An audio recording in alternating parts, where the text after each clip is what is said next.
बिस्मिल्लाहिर्रहमानिर्रहीम। अस्सलाम वालेकुम। ईरान इजराइल पर अटैक करने वाला है। आप ये समझ लें कि बस अब गिनती का टाइम बाकी रह गया है। ईरान ने इस वक्त नोटम जारी किया है।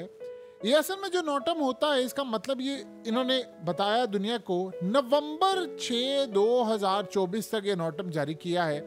असल में इसका मतलब ये है कि ईरान ने अब फैसला कर लिया है कि उन्होंने स्ट्राइक करना है और ये गालिबन हो सकता है कि अमेरिकी इलेक्शन के डे पर हमला करें, उससे पहले हमला करें या उससे अगले दिन हमला करें। ये बड़ी अजीबोगरीब सूरत हाल है और ये भी पॉसिबिलिटी है कि ईरान हो सकता है कि अमेरिका के इंतखाबात का रिजल्ट देखकर हमला करे, क्योंकि देखिए अगर ट्रंप आ जाता है तो सूरत हाल डिफरेंट है, बाइडन है तो फिर तो सूरत हाल डिफरेंट है। तो वो इस हिसाब से हमला करेंगे कि जंग करनी है, बढ़ानी है, रोकनी है, क्या सूरत हाल है। क्योंकि ये भी देखना है कि एस्टैब्लिशमेंट ट्रंप को आने देती है या नहीं, क्योंकि जीत तो वो रहा है। अब सूरत हाल ये है कि इसका मतलब ये है कि ईरान ने एयर ट्रैफिक को नोटिफाई कर दिया है कि कुछ एरियाज में आप नहीं जा सकते, कुछ एयर स्पेस आप इस्तेमाल नहीं कर सकते, क्योंकि वहां पर मिलिट्री एक्सरसाइज है, मिलिट्री टेस्ट होने जा रहे हैं, कुछ एक्टिविटीज होंगी और ये आपकी सेफ्टी के लिए है। अब ये टाइमिंग बड़ी अहम है कि पूरे का पूरा मुल्क हाई अलर्ट हो चुका है स्ट्रेटेजिक ऑपरेशंस के लिए। सिग्नल वो दे रहे हैं सीधा इजराइल को। असल में इजराइल को खौफ में मुब्तला कर दिया है उन्होंने 6 नवंबर तक, और सारे इजराइली इस खौफ में जिएंगे कि क्या होने जा रहा है और क्या नहीं। और इसमें जो सबसे अहम डेवलपमेंट है वो ये है कि अमेरिका ने इस वक्त हंगामी नोट भेजा है इस वक्त ईरान के हवाले से इसराइल को। कहा है कि जी 3000 के करीब बैलिस्टिक मिसाइल हैं ईरान के पास जो कि रशिया की टेक्नोलॉजी से बनाए गए हैं और वो इतना खतरनाक स्ट्राइक कर सकते हैं कि तुम्हें कई अपनी मिलिट्री बेसिस से हाथ धोना पड़ेगा। हमें खतरा ये है कि थाड भी तबाह हो सकता है।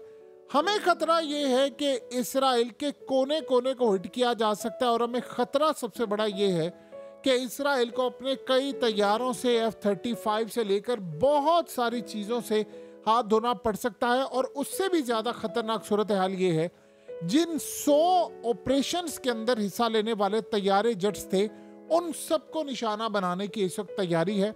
और गालिबन ये अगर इसी तरह हमला हुआ तो ये तारीख का सबसे भयानक हमला होगा जिसमें हम 100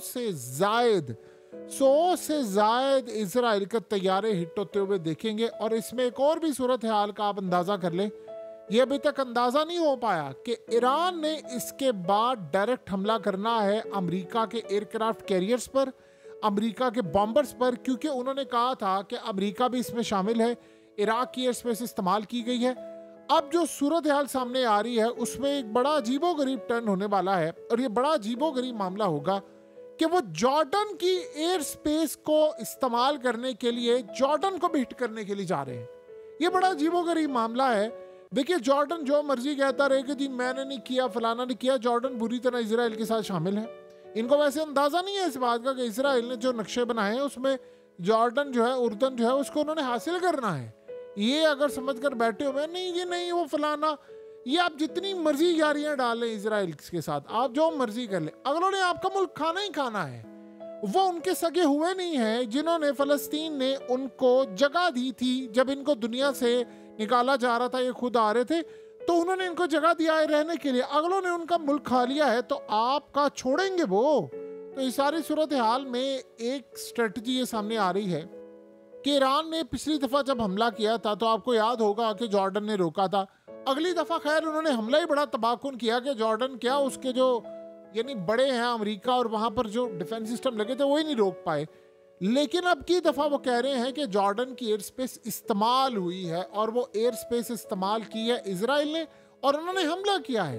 तो उन्होंने जॉर्डन को भी असल में पैगाम दिया। और इसमें जो सबसे अहम बात सामने आ रही है वो ये है कि इसमें रूस के जो तैयारे हैं वो भी इस दफ़ा इसमें शामिल होने वाले हैं। अब ये कैसे होंगे, Su-24 के बारे में कहा जा रहा है। अब ये पहली मर्तबा होगा अगर ऐसा हुआ कि ईरान के तैयारे आए यहाँ पर और उन्होंने कोई सरप्राइज दे दिया। जैसे इसराइल का हमला हुआ तो उन्होंने जो सरप्राइज दिया है वो जाहिर सी बात है इसराइल ने तो सोचा नहीं था।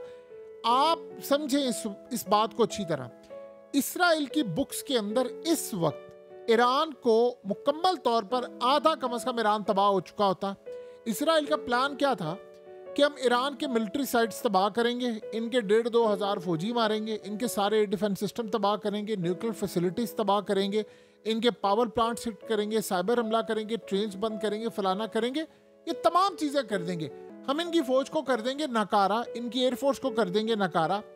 जब हमला इतना तबाहकुन होगा तो फिर अंदर से हम रिजीम चेंज ऑपरेशन के लिए तहरीक शुरू कर देंगे।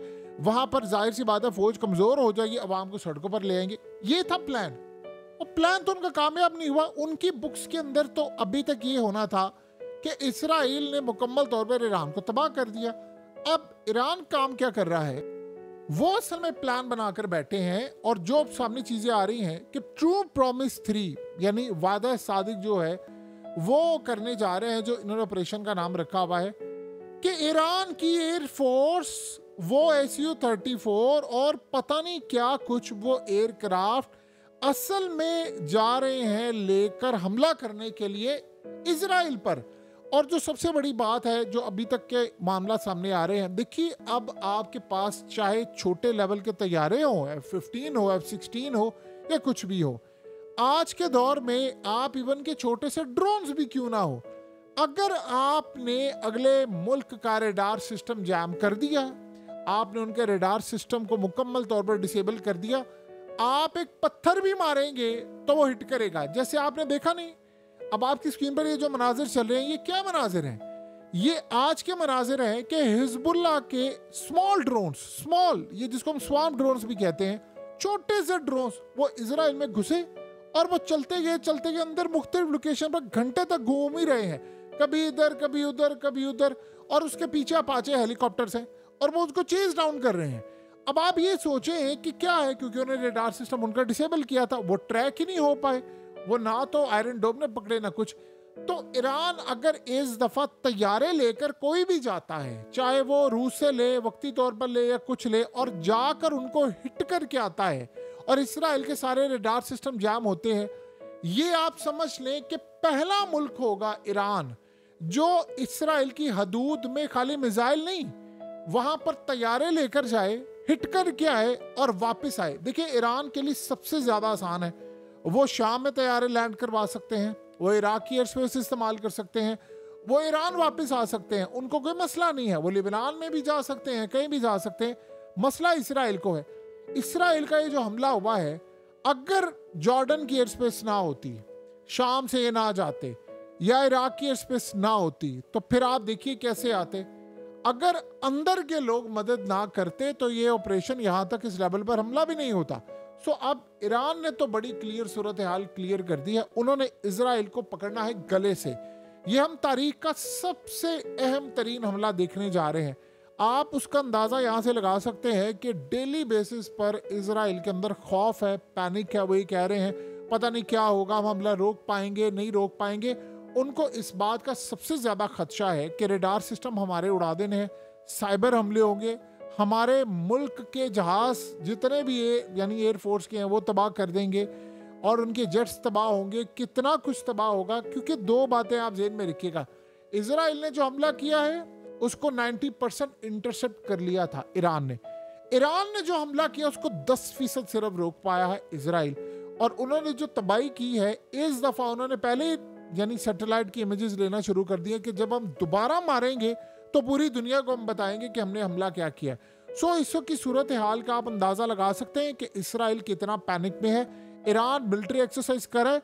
देखिए गालिबन इस वक्त जो हालात नजर आ रहे हैं, अमेरिका ने तो कहा है कि जी वो अमेरिकी इंतखाबात से पहले वो हमला कर सकते हैं और इस सारी सूरत हाल में कई तरह के मामला सामने रख सकते हैं। लेकिन जो दुनिया में सूरत हाल नजर आ रही है वो गालिबन ये है कि इसराइल असल में इंतजार कर रहा है, जो उन्होंने जाहिर सी बात है पहले से प्लान कर दिया है अमेरिकी इंतखाबात का। ये 3-4 दिन रह गए हैं। ईरान असल में हो सकता है कि इससे पहले कर भी सकता, लेकिन ज्यादा चांसेस ये हैं कि वो रिजल्ट देकर फैसला करेंगे। क्योंकि देखिए बैकडोर चैनल के ऊपर ट्रंप की बातचीत जारी है और वो मिडिल ईस्ट की कंट्री से जारी है, और वो बातचीत असल में मजीद जारी है रूस के साथ भी। रूस उनको कह रहा है कि आप ये जंग नहीं करें, फलाना ना करें, और बहुत सारे मामला हैं। और देखिए एक बात ये है कि ट्रंप को इस दफ़ा जो वहाँ के मुसलमान हैं वो भी वोट दे रहे हैं इस बात के ऊपर कि भाई आपने ये जंगें नहीं करनी। मिडिल ईस्ट से सारा चाह ही रहा है कि ट्रंप आ जाए। इवन के पाकिस्तानी चाह रहे हैं, इवन के इंडियंस चाह रहे हैं। ये पहली दफ़ा ऐसा है कि मिडिल ईस्ट वाले, इंडियंस, पाकिस्तानी, इवन के अफगानिस्तान के लोग, इवन के ईरान के लोग, इवन के दुनिया भर के लोग ये चाह रहे हैं कि ट्रंप आए। देखिए, अमेरिका के इस्टेब्लिशमेंट को इस दफ़ा शिकस्त होना बड़ा ज़रूरी है। इन्होंने उधम मचा कर रखा है। अगर उसको इन्होंने ना नहीं दिया तो आप ये समझ लें कि फिर आलमी जंग को इस दुनिया में अब चंद दिनों, हफ्तों, महीनों और सालों में होने से दुनिया की कोई ताकत नहीं रोक सकती।